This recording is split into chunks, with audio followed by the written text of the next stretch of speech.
नमस्कार दोस्तों, कैसे हैं आप लोग। मैं आशा करता हूं कि आप लोग अच्छे होंगे।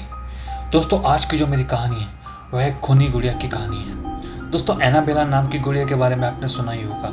इस गुड़िया पे काफ़ी फिल्में बनी हैं। एनाबेला ही नहीं, ऐसी और भी काफ़ी सारी फिल्में बनी हैं जिसमें भूतिया गुड़िया के बारे में जिक्र किया गया है। आज मैं भी आपको एक ऐसी कहानी सुनाने जा रहा हूँ जिस कहानी का नाम मैंने खूनी गुड़िया रखा है। आप चाहें तो इसे कोई भी नाम दे सकते हैं। तो दोस्तों, शुरू करते हैं आज की कहानी मेरे यानी नीरज के साथ। मेरा नाम आशीष है। मैं उत्तराखंड के एक गांव गढ़वाल का रहने वाला हूं। यह कहानी मुझे मेरी दादी ने सुनाई थी। बहुत पुरानी बात है। हमारे गांव में त्योहारों के टाइम पर लोग मंदिर जाया करते थे और मंदिर के पास ही बहुत बड़ा मेला भी लगा करता था। और मंदिर के रास्ते में एक बहुत पुराना शमशान घाट भी पड़ता था। गांव में कोई भी गुजरता तो उसे उसी शमशान घाट में जलाया जाता। शमशान घाट जंगल के बीचों बीच था। गांव में मेला, मेले के पास मंदिर और मंदिर के पास शमशान घाट। उसी गांव में एक परिवार रहता था। परिवार में बहुत सारे लोग रहते थे, जैसे दादा दादी, मम्मी पापा, चाचा चाची और उनके 3 बच्चे और हम 4 बहन भाई। मेरी दादी बताती थी उस समय सारा परिवार एक साथ ही रहा करता था। दोस्तों, त्योहारों का दिन चल रहे थे। सारा परिवार मेले में घूमने गया। वहीं सब बच्चों ने झूले झूले, खाया पिया और बहुत मज़े किए। सबने आते समय एक एक खिलौना भी ले लिया। एक बच्ची ने अपने लिए गुड़िया ली। गुड़िया काफ़ी भयानक शक्ल की थी। उसके मुंह पर निशान पड़े हुए थे, पर पहले के खिलौने ऐसे ही होते थे।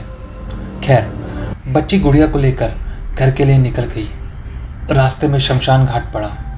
शमशान घाट में किसी की चिता जल रही थी और अचानक तेज हवा चलने लगी। बच्ची के हाथ से गुड़िया छूटकर शमशान घाट के गेट के अंदर गिर गई। बच्ची ने भागकर गुड़िया को उठा लिया और घर ले आई और सो गए। कुछ दिन बीत गए, सब ठीक चल रहा था। बस एक बात थोड़ी सी बदल गई थी। बच्ची अपनी गुड़िया के साथ ज़्यादा रहने लगी और उसे कभी भी अकेला नहीं छोड़ती थी। हमेशा उसके साथ रहती, उससे बातें करती, उसके साथ ही खेलती। बच्ची की उम्र 8 बरस थी और धीरे धीरे घर में अजीबोगरीब घटनाएं होने लगीं। पहले उसके दादाजी गुजर गए, फिर दादी गुजर गई, चाचा का एक छोटा बच्चा गुजर गया।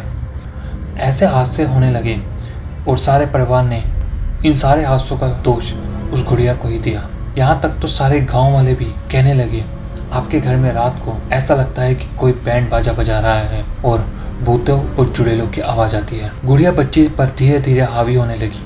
बच्ची 8 बरस की थी, लेकिन उसका कद बढ़ने लगा। बच्ची के बाल घुटनों तक लंबे हो गए थे। जैसे निशान गुड़िया के चेहरे पर थे, हूबहू वैसे ही निशान बच्ची के चेहरे पर भी आ गए थे। हैरानी की बात यह थी, बच्ची किसी भी हादसे का शिकार नहीं हुई थी।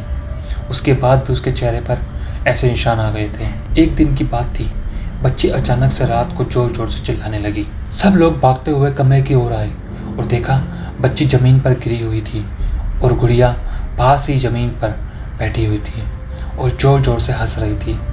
गुड़िया बहुत भारी आवाज में बोलने लगी, तेरी बेटी को मरना होगा। अगर मुझे इस दुनिया में आना है तो तेरी बेटी को मरना होगा। अमावस की रात तेरी बेटी के शरीर में प्रवास करूंगी। ऐसा कहकर शांत हो गई। कुछ समय बिल्कुल शांति रही। फिर सारे परिवार के लोग एक तांत्रिक को बुला लाए और उसे सारी घटना बताई। तांत्रिक ने बताया, यह एक बुरी आत्मा है जिसने आपकी बच्ची को अपने वश में कर लिया है। इसे बचाने का सिर्फ एक ही रास्ता है, इस गुड़िया को उसी शमशान घाट में जलाना होगा, जिससे इसके अंदर की आत्मा इस शरीर को छोड़ दे और चली जाए। तांत्रिक ने कुछ अपने साथी तांत्रिक को बुलाया और मंत्र जाप करना शुरू कर दिया। गुड़िया अचानक तड़पती हुई उनके पास आ गई। उन्होंने गुड़िया को एक कवच में बांध दिया, जिससे गुड़िया की शक्ति कम हो गई थी। पूरा गांव और बच्ची का परिवार उसी शमशान घाट की तरफ प्रस्थान करने लगे। वहां पहुंचकर सबने एक चिता बनाई और पूरे रीति रिवाज के साथ गुड़िया को उस पर लटाया। गुड़िया कवच से बाहर निकलने की बहुत कोशिश कर रही थी, लेकिन निकल नहीं पा रही थी।